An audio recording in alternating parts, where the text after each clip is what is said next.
Olá pessoal, tudo bem? Hoje eu vou falar para vocês sobre os livros do Luiz Carlos Zafón. O Zafón, ele é um autor que ele tem conquistado muitos fãs na época atual. Os livros dele têm se tornado best-sellers, né? Estão na lista dos mais vendidos. Ele é um autor que tem adquirido muitos fãs, né, no mundo todo, inclusive já foi elogiado por Stephen King.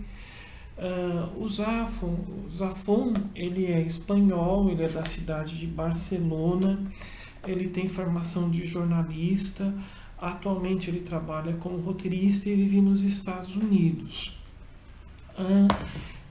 Os livros do Zafón, eles têm uma aceitação muito boa por parte dos leitores. A editora que publica aqui no Brasil, Objetiva, né, lançou os principais livros dele e agora também está lançando os primeiros que ele publicou na Espanha, né. O Zafón, ele começou escrevendo o que alguns chamam de literatura juvenil,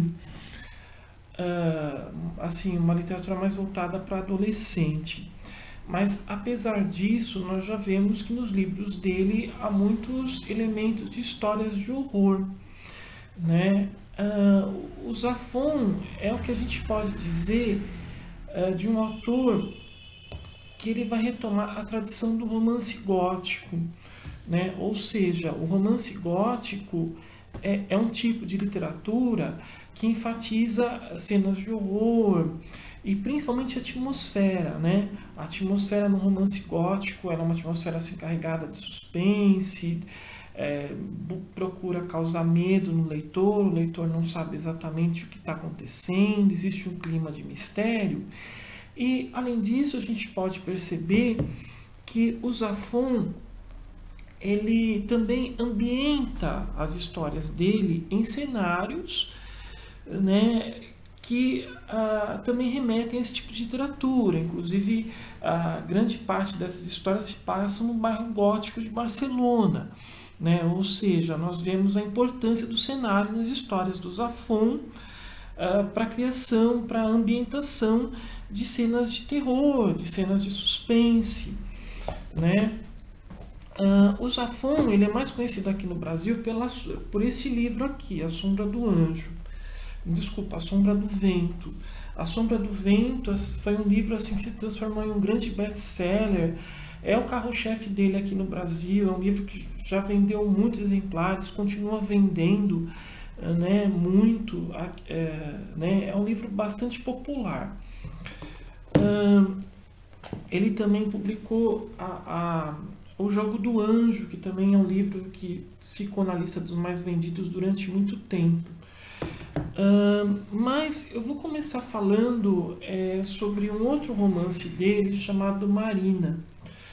Marina é um dos primeiros textos do Zafón que ele tentou assim, sair um pouco da literatura juvenil. Apesar de que Marina é um romance que ele é mais voltado mesmo para público adolescente, mas isso não quer dizer que o público adulto também não goste não possa apreciá-lo, não possa gostar dele. Marina basicamente a sua trama é sobre um menino. Ele se chama Oscar, ele é um adolescente, ele está internado em um colégio, e aí ele tem contato com uma menina que tem justamente esse nome, Marina. É uma história de suspense, existe um mistério, e aí o Oscar e a Marina vão tentar solucioná-lo. Envolve coisas que acontecem no passado. A escrita do Zafón é muito gostosa, ela é bastante fluida, né? E assim, ele utiliza muitas metáforas, e isso também tem a ver com o romance gótico, porque ele busca um embelezamento do texto através dessas metáforas. Ele também faz um diálogo intertextual, não só com obras da literatura.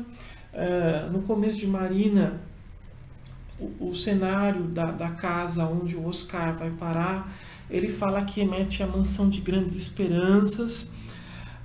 O Zafon, ele sempre vai retomar essa coisa que está sempre presente em Marina e A Sombra do Vento, que é assim, ele busca um diálogo com romance de formação, né? Ou seja, nós temos um personagem que passa por diversas situações, e essas situações elas ajudam ele a amadurecer, a adquirir experiência de vida. Isso é muito interessante em Marina. Também em Marina nós podemos perceber dentro do diálogo intertextual que o Zafon vai fazer muitas referências a Frankenstein de Mary Shelley, né? Inclusive, uma das personagens desse romance remete à figura da própria autora. Também nós podemos perceber que a trama de Marina também tem elementos que remetem às narrativas do Eta Hoffmann, né? Que são aquelas histórias que envolvem bonecos autônomos. Então isso também vai aparecer em Marina, principalmente nas cenas assim de mais que o autor cria cenas de suspense, de terror, até mesmo com relação ao horror, né? Então o Zafon, ele, nos romances dele, retomando a tradição do romance gótico, o Zafon, ele cria histórias onde nós temos momentos de terror, né, onde o personagem passa por uma situação onde a vida dele está sendo ameaçada, ele não sabe exatamente o que vai fazer, a gente não sabe o que realmente está acontecendo, e nós temos cenas de horror que são feitas a partir de descrição de criaturas monstruosas. Então nós encontramos isso aqui em Marina, né, isso aqui está presente. Marina é um romance assim, um pouco mais adulto da literatura que o Zafon fazia anteriormente, né? Então ele está entre um estágio assim intermediário, mas é uma história assim, acima de tudo, uma história que tem mistério, que tem suspense, que tem alguns elementos de romance de formação, né? Então é bem interessante. Outro livro do Zafon que foi bastante falado, discutido em sites de literatura e também se tornou bastante popular é O Jogo do Anjo.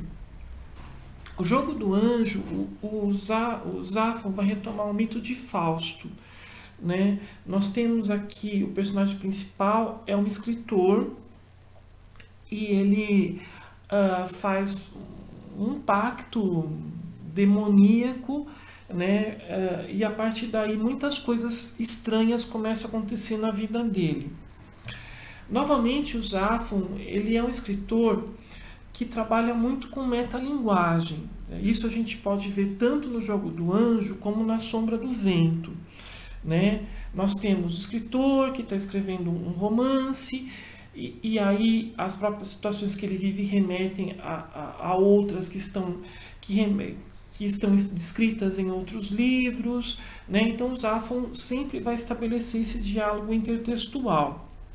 É interessante perceber que isso ele faz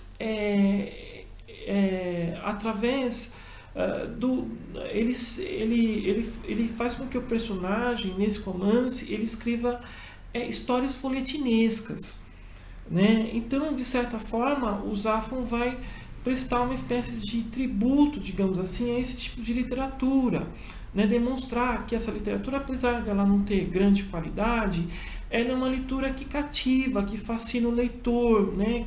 Que faz com que ele se interesse por ler, né? Por gostar disso aí.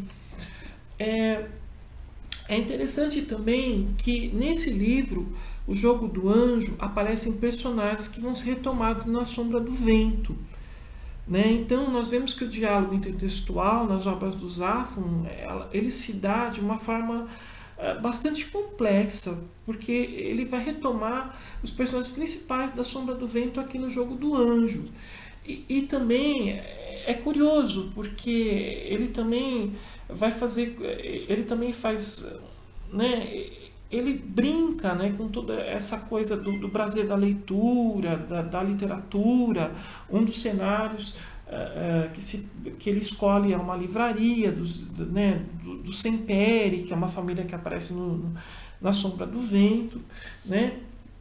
Enfim, existem várias referências a romances góticos aqui no Jogo do Anjo, né? Eu citaria Memot, o Errante, que é um romance gótico bem antigo. Em alguns momentos me lembrou muito, né, do Charles Maturin em algumas situações aqui no Jogo do Anjo. É interessante também que ele conta a história de um casarão antigo, né, onde se passa grande parte da trama do Jogo do Anjo.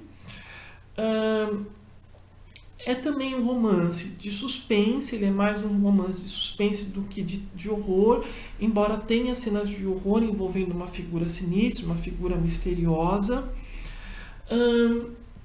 É um romance bastante interessante, mas que deixa algumas pontas soltas, talvez porque o leitor tire as suas próprias conclusões. Mas assim, o único senão dele é uma determinada situação que eu acho que não foi muito bem resolvida, talvez pela sua complexidade, né, que envolve justamente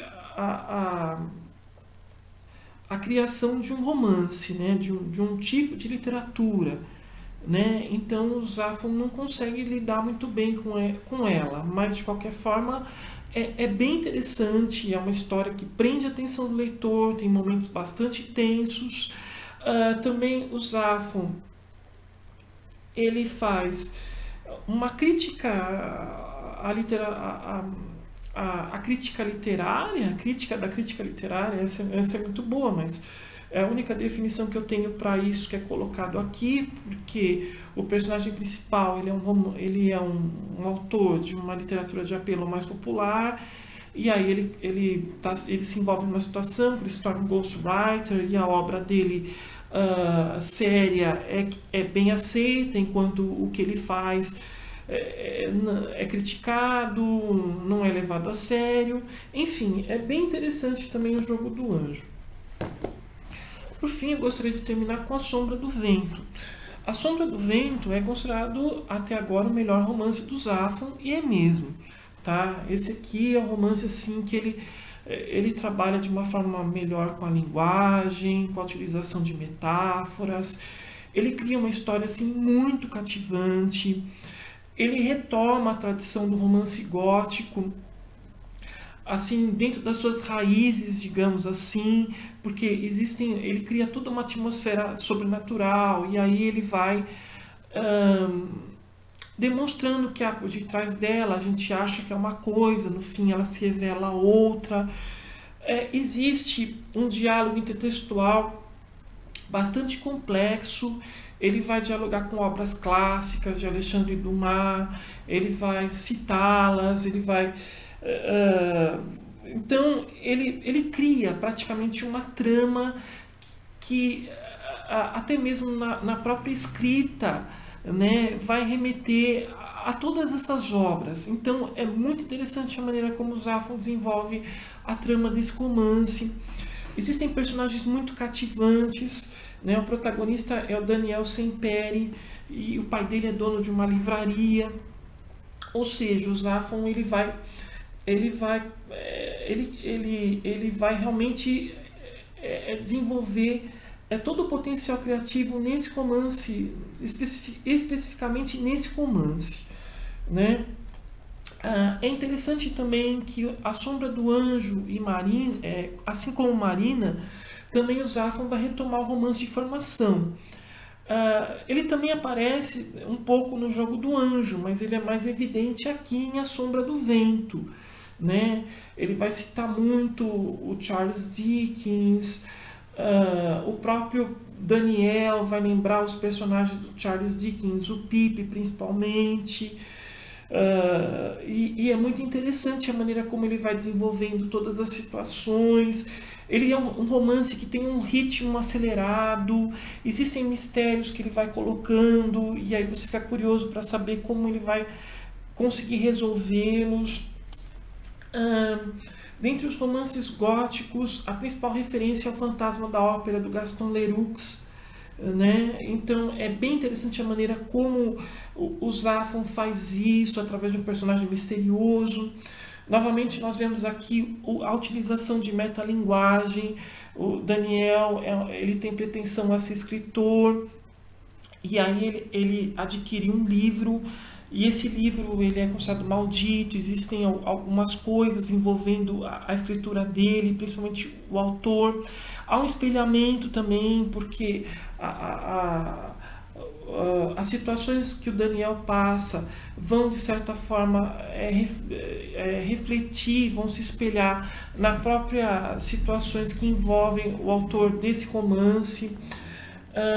Existe um lugar que o Zafon cria chamado a Biblioteca dos Livros Esquecidos, um lugar mítico. É incrível a descrição que ele faz. É localizado no subsolo de Barcelona. Então, de certa forma, remete à biblioteca que é descrita pelo Umberto Eco, em O Nome da Rosa, e também aquele conto do Borges, né, do Luís Borges, que é a Biblioteca de Babel.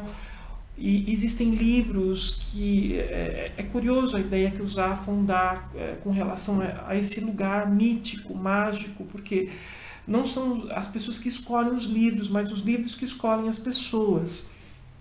Então, é um livro incrível, A Sombra do Vento. Para mim é até agora a obra-prima do Zafon, né? Esse livro ele faz parte de uma trilogia, sendo que O Prisioneiro do Céu é a segunda parte. Eu ainda não li O Prisioneiro do Céu, mas assim que eu terminar de lê-lo, eu vou postar alguma coisa sobre ele, né? Além disso, a editora Objetiva também lançou O Príncipe da Névoa, que faz parte de uma outra trilogia, também é uma história de suspense, né? Tem elementos mágicos aqui. Eu não li ainda, mas vou fazer a mesma coisa com relação ao Prisioneiro do Céu, né? A editora Objetiva acabou de lançar a segunda parte dessa trilogia, né? Enfim.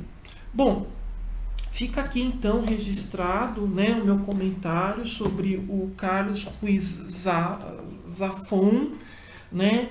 Para mim é um dos melhores autores de literatura gótica, né? Eu posso usar essa palavra para definir o estilo de escrita do Zafon. Né? Ele retoma toda a tradição do romance gótico, ele dialoga com ela de uma forma muito interessante. É um autor que vale a pena ser conhecido, né? Porque os livros dele são de grande qualidade, tá certo? Então, fica aqui a minha dica.